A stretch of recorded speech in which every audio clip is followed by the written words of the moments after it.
کے آقا آپ کا عالم غلام، آپ ہیں شاہ جہاں شاہ دلاں شاہ زمن، آپ کے دم سے مہو سالو شب و دن صبح و شام، مصطفیٰ مجتبی آپ خیر الورا۔ ناظرین گرامی، السلام علیکم ورحمۃ اللہ وبرکاتہ۔ میں ہوں آپ کا میزبان انصار عزیز ندوی، اور آپ اس وقت سیدھی بات ٹی وی چینل کا خصوصی پروگرام ذکر میرے حبیب کا صلی اللہ علیہ وسلم دیکھ رہے ہیں۔ ناظرین الحمدللہ، یہ ذکر میرے حبیب کا پروگرام کی 48ویں قسط ہے۔ گزشتہ ہفتے آپ حضرات نے دیکھا اور سنا تھا کہ کس طرح کفار قریش نے ہر درمی کے رویے کو اختیار کیے رکھا، اور کس طرح حضور اکرم صلی اللہ علیہ وسلم کو اپنی زبان درازیوں اور طنز و طعن سے ستایا، اور جب ناکامی ہاتھ لگی تو پھر کریہ الفکر بد کلامی سے کام لینا شروع کیا۔ ان ساری ہی مکروہ ہٹ دھرمیوں کا جب آپ صلی اللہ علیہ وسلم کی طرف سے وہی جواب ملا تو ابو جہل کی برہمی اپنے حدیں کس طرح پھلانگ گئی، اور اس نے آپ صلی اللہ علیہ وسلم کو جان سے مارنے کا کس طرح پروگرام بنایا، اور پھر عین اس مذموم کارروائی کو انجام دینے کا وقت قریب آ پہنچا تو کس طرح ابو جہل ہیبت حق سے دوچار ہوا۔ اب ہم یہاں سے آگے بڑھتے ہیں کہ کس طرح یہ ساری چیزیں آپ لوگوں کے سامنے آ چکی تھی۔ ابو جہل جب آپ صلی اللہ علیہ وسلم کی طرف مذموم کارروائی کرنے کے لیے پہنچا تو کیا ہوا؟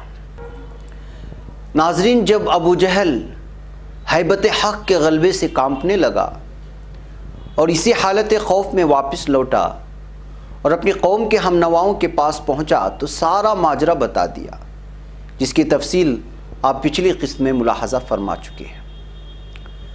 جب وہ پتھر کو حضرت صلی اللہ علیہ وسلم کے سر پر دے مارنے کے لیے آگے بڑھا تھا تو ایک اونٹ کو درمیان پا کر بوکھلا گیا تھا، اور اس کی اونچائی اور اس کے ڈیل ڈول کے بارے میں بیان کر رہا تھا۔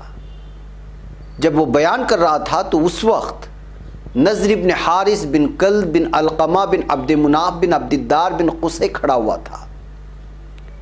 اسی نضر بن حارث کے بارے میں ابن ہشام فرماتے ہیں، ان کے پاس جو ابن عباس کے حوالے سے روایتیں پہنچی ہیں، یہ وہی شخص ہے جس نے دعویٰ کیا تھا کہ وہ بھی ایسا ہی قرآن لا کر دکھائے گا جو اللہ نے آپ صلی اللہ علیہ وسلم پر نازل کیا ہے، اور یہی وہ شخص ہے جس کے متعلق 8 آیتیں قرآن میں نازل ہوئی ہیں۔ یہ نضر بن حارث شیاطین قریش میں سے تھا اور ان لوگوں میں شامل رہا تھا جو پے در پہ حضور اکرم صلی اللہ علیہ وسلم کو ایذا پہنچایا کرتے تھے۔ یہ دشمن قرآن لگاتار آپ کی دشمنی میں لگا رہتا تھا۔ وہ حیرہ نامی ایک علاقے میں جا کر وہاں ایرانی بادشاہوں کے قصے سن کر آیا کرتا تھا۔ اس میں رستم، اسفندیار کے قصے بھی شامل ہوا کرتے تھے۔ یہ شخص مسلسل حضور اکرم صلی اللہ علیہ وسلم کے پیچھے ہی لگا رہتا تھا۔ جب حضور اکرم صلی اللہ علیہ وسلم کسی مجلس میں ہوتے اور وحی الہی کی روشنی میں قدیم قوموں کے قصے سناتے اور مجلس کی برخاستگی کے بعد وہاں سے رخصت ہو جاتے تو یہ فوری طور پر وہیں پہنچ جاتا اور اسی مجمع کے درمیان آ دھمکتا اور وہ قصے سنانے لگ جاتا جو وہ حیرہ سے سن کر آیا ہوا تھا۔ پھر استفسار کرتا کہ بتاؤ میرے قصے ٹھیک لگے یا محمد صلی اللہ علیہ وسلم کی؟ میں نے ٹھیک سنایا یا محمد صلی اللہ علیہ وسلم نے؟ وغیرہ وغیرہ۔ الغرض یہ اس شخص کی حارث ابن نضر کے بارے میں تفصیلات آپ لوگوں کے سامنے رکھنی تھی۔ اب اسی واقعے کو آگے بڑھاتے ہیں۔ جب ابو جہل ہانپتا کانپتا جب اس شخص کے قریب پہنچا تو یہی شخص کھڑا ہوا اور کہنے لگا، اے گروہ قریش، واللہ تمہارے آگے ایک نہایت ہی اہم معاملہ درپیش ہے۔ تمہارے پاس اب محمد صلی اللہ علیہ وسلم کو زیر کرنے اور اس کے مقابلے کی کوئی تدبیر باقی نہیں رہ گئی ہے۔ تم جانتے ہو محمد صلی اللہ علیہ وسلم تمہارے درمیان ایک نو عمر لڑکا تھا، تم سب میں زیادہ پسندیدہ تھا، گفتگو کے لحاظ سے سب سے سچا، امانت داری میں سب سے زیادہ امانت دار، یہاں تک کہ تم نے اس کی زلفوں میں بڑھاپے کے آثار دیکھنے لگے۔ پھر وہ تمہارے پاس ایک چیز لے کر آیا جسے سن کر تم نے اسے جادوگر کہہ دیا۔ نہیں واللہ وہ جادوگر نہیں ہے، کیونکہ ہم نے تو جادوگروں کی جھاڑ پھونک اور تعویذ اور گنڈے کی حقیقت دیکھی ہے۔ پھر تم نے کہہ دیا کہ وہ کاہن ہے۔ نہیں واللہ وہ کاہن نہیں ہے، کیونکہ ہم نے کاہنوں کی حرکتیں دیکھی ہیں اور ان کی قافیہ پیمائی سنی ہے۔ پھر تم نے کہہ دیا کہ وہ شاعر ہے۔ نہیں واللہ وہ شاعر نہیں، کیونکہ ہم نے شعر دیکھے اور سنے ہیں اور شاعری کی تمام اقساف و اصناف سے ہمیں واقفیت بھی ہے۔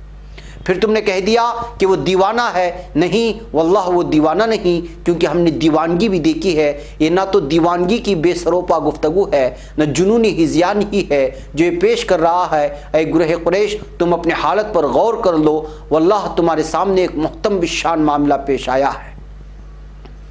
جب نضر ابن حارث یہ کہہ چکا تو کفار قریش نے اسے اور عقبہ بن ابی معیط کو علماء یہود کے پاس مدینہ روانہ کیا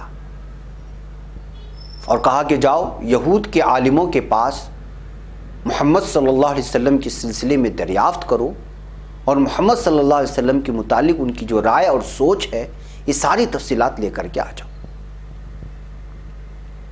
چنانچہ یہ دونوں مدینہ پہنچے، یہودی عالموں سے ملاقات کی، اپنے آنے کا مقصد بیان کیا اور کہا چونکہ تم اہل تورات ہو اور نبیوں کے حالات و کیفیات سے واقف ہو، لہٰذا ہم تمہارے پاس اسی سلسلے کی کچھ معلومات لینے کے لیے آپ کی خدمت میں آئے ہیں۔ پھر دونوں حضرات نے مزید تفصیلات رکھی اور درخواست کی کہ آپ ہمارے ساتھی محمد صلی اللہ علیہ وسلم کی موجودہ حالات کے متعلق اپنی رائے پیش کریں۔ علماء یہود نے اس درخواست کے جواب میں کہا کہ اپنے ساتھی کے پاس جاؤ اور اس سے تین چیزوں کے بارے میں سوالات کرو، یعنی سوالات کی شکل میں دریافت کرو۔ اگر وہ تینوں سوالات کے جوابات ٹھیک ٹھیک دیتا ہے تو پھر وہ اللہ کا بھیجا ہوا نبی ہے، اور اگر ایسا نہیں کرتا تو پھر وہ باتیں بنانے والا کوئی عام شخص ہے۔ پھر تم کو بھی اختیار ہے کہ اس کے متعلق تم جو چاہے رائے قائم کر سکتے ہو۔ یہودی علماء نے ان تینوں کے سامنے جو سوال رکھے وہ سوالات یہ ہیں۔ پہلا سوال انہوں نے رکھا ان لوگوں کے بارے میں پوچھو جو گزشتہ زمانے میں غائب ہو گئے تھے، جن کا واقعہ بڑا عجیب ہے۔ پھر ان سے اس شخص کے بارے میں پوچھو جو بہت ہی بڑا سیاح تھا، جس نے مشرق سے لے کر مغرب تک کے تمام حصوں میں سیر کی تھی۔ اور تیسرا سوال ان سے روح کے بارے میں بھی پوچھو کہ یہ روح کیا ہے، اس کی ماہیت اور اس کی حقیقت کیا ہے۔ اگر اس نے ان تینوں چیزوں کے متعلق خبر دی تو تم اس کے پیرو ہو جاؤ۔ ان تینوں سوالات کے ساتھ یہ دونوں حضرات یعنی نضر بن حارث اور عقبہ بن ابی معیط قریش کے پاس لوٹ آئے اور ان سے کہا کہ ہم محمد صلی اللہ علیہ وسلم کے بارے میں قطعی بات اپنے ساتھ لائے ہیں جو ہمارے اور اس کے درمیان آخری فیصلہ کر دے گی۔ چنانچہ اہل قریش حضور اکرم صلی اللہ علیہ وسلم کی خدمت میں حاضر ہوتے ہیں اور اس سوالات آپ صلی اللہ علیہ وسلم کی خدمت میں رکھتے ہیں۔ ناظرین، یہ تین سوالات جب آپ صلی اللہ علیہ وسلم کی خدمت میں پیش کیے جاتے ہیں تو کیا کچھ ہوتا ہے؟ ان سوالات کے جواب میں آپ صلی اللہ علیہ وسلم کیا کچھ عرض فرماتے ہیں؟ ہم انشاءاللہ تعالیٰ اپنے پروگرام کے اگلی قسط میں ساری تفصیل لے کر کے آپ لوگوں کی خدمت میں حاضر ہوں گے، کیونکہ اب ہمارا وقت ختم ہو چلا ہے۔ اب آپ اپنے میزبان کو یہاں اجازت دیں۔ آپ ذکر میرے حبیب کا کہ اس پروگرام سے جڑے رہیں، اپنے دوست و احباب کو جوڑیں اور زیادہ سے زیادہ تعداد میں اس لنکس کو اور اس ویڈیوز کو شیئر کرنے کی کوشش کریں تاکہ زیادہ سے زیادہ افراد اس سے استفادہ کر سکیں اور میرے اور آپ کے حبیب پاک صلی اللہ علیہ وسلم کی سیرت پاک ساری دنیا کے سامنے آ سکے۔ یہاں مجھے اجازت دیں۔ السلام علیکم ورحمۃ اللہ وبرکاتہ۔ آپ ہیں عالم کے آقا، آپ کا عالم غلام۔ آپ ہیں شاہ جہاں شاہ دلاں شاہ زمن، آپ کے دم سے مہو سالو شب و دن صبح و شام، مصطفیٰ مجتبیٰ آپ خیر الورا۔